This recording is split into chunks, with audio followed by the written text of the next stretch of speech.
Now this was a great episode. This episode is what I'm talking about. Let's start off, I gotta, because throughout the entire episode while I was watching it, I just kept thinking to myself, the art and animation looks so beautiful and flawless in every which way, every scene. It was just, even when they were just talking, the art and animation just looked absolutely beautiful, and I was like, yes, this is that shit. This is that one of the big things about SAO. The art and animation never falters, and this episode just, oh my god, it was an eye orgasm yet again.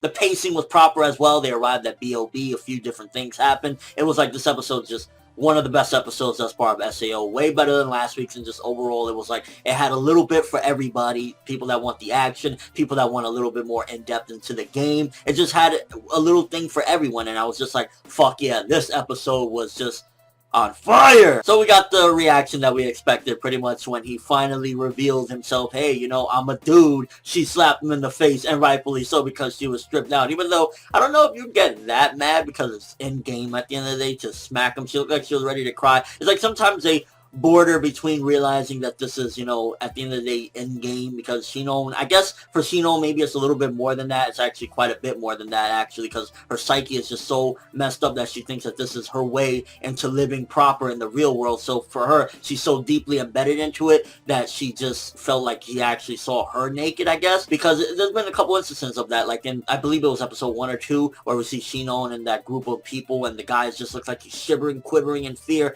It's like, you think about it, it's not like you're gonna die here and you die in real life or anything. So sometimes they teeter between those two, but that shit was just absolutely hilarious the way they pulled it off. It was just funny as shit. He's like, I'm actually a dude. I love what Shinon's working with. Shinon is just, this is just waifu material right here. Like, Shinon, probably best character of all of SAO. It's just, there's something about this character that there's so much to her. It's not just a blank canvas of just like, like this character, first of all, she could be fun, she could be, you know, laughing, and she actually seems like a pretty cool person. But then there's that darker side where she just smiles, she has that rape face, and she's like, I'm gonna kill all the strong ones. It's like, definitely that shit that happened to her in the past is clear as day. You know, you've seen it in past episodes, and this episode yet again. It fucked her mind up. She's just there, like, ready to just kill and ravage, even though she's scared in the real world of guns. So it's just such an interesting dynamic of the character, and I'm really just, out of everybody, is like, everything that happens is like, Shinon just got me thinking, like, what is she gonna do next? Shinon's friend was definitely acting suspicious in this episode. He kind of gave,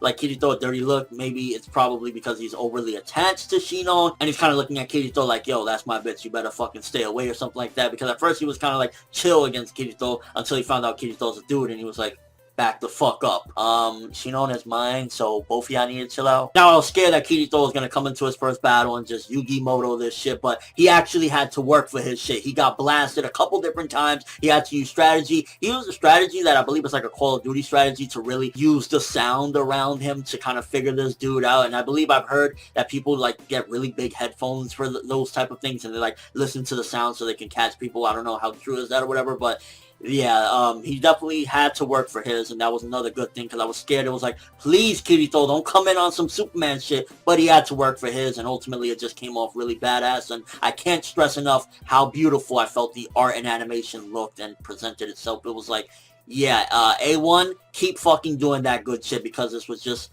magnificent. Like, art and animation was magnificent. And then in the end, we get a nice little mystery that shows up this guy, which at first I thought it was Death Gun, but I really don't think that is Death Gun, because it has a connection to Aincrad, which really got me interested. And he apparently has a symbol from that assassin guild, so I really like how they're connecting the beginning of SAO to this, and kind of, that's what I feel the whole Gun Gale thing really connects as well, because it seems as though the person that is coming after him knows of him, because Kirito right now at this point, he's sort of, I guess you would say, like a legend in MMO, so like when people hear the name, some people that recognize and remember what happened in Aincrad, they're like, oh, this is Kirito, this is that guy, you know, he survived that crazy deadly game. So whoever this may be, I'm interested if we know of him, because we know that he has that same marking, but like anybody for the most part that I can remember, they kind of died that had that marking. In particular, remember, like, people were still dying in that game. So that guy that he stabbed in the flashback or whatever, he probably died in real life. So it makes me wonder, who is he? Is he somebody that we just never knew, or is it somebody that we did meet? Nice little mysteries. I'm a mystery fan, and seeing a mystery thrown in there at the end of the episode really just got me thinking. And plain and simple, this episode was a great episode. It was just really, it had me on the edge of my seat. The pacing wasn't too fast. Kirito had to work for his shit. We got a mystery. The depth of Shino's character continues to be displayed, and it kind of gave Kirito as well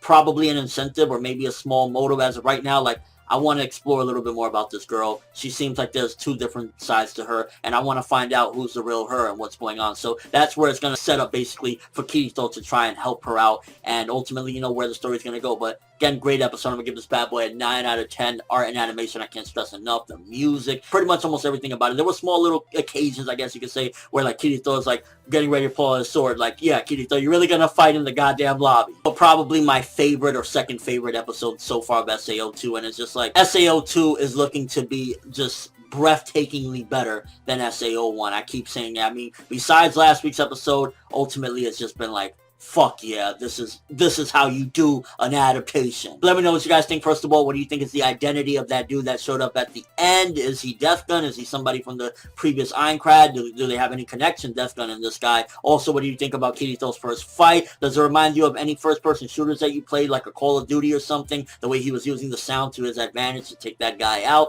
And just your overall thoughts of the episode. I'm really fucking happy that I can say that this was a great episode with confidence, and just really that I enjoyed the fuck out of it. But that's all I have for this review. Thanks for watching. Hope you enjoyed it. If you liked anything I had to say or enjoyed the video, drop me a like. I'd greatly appreciate it. And if you haven't subscribed, you can do so as well. That'd be awesome. I'm FNEVworld, and as always, people, have an awesome day. This was a great episode. This episode is what I'm talking about. Let's start off. I gotta, because throughout the entire episode, while I was watching it, I just kept thinking to myself, the art and animation looks so beautiful and flawless in every which way, every scene.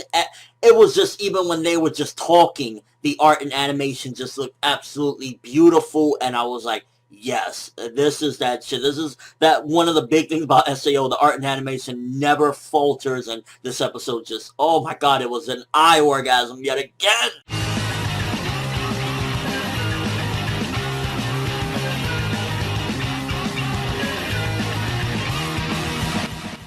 The pacing was proper as well. They arrived at BOB. A few different things happened. It was like this episode just one of the best episodes thus far of SAO. Way better than last week's, and just overall it was like it had a little bit for everybody. People that want the action, people that want a little bit more in-depth into the game. It just had a little thing for everyone, and I was just like, fuck yeah, this episode was just on fire.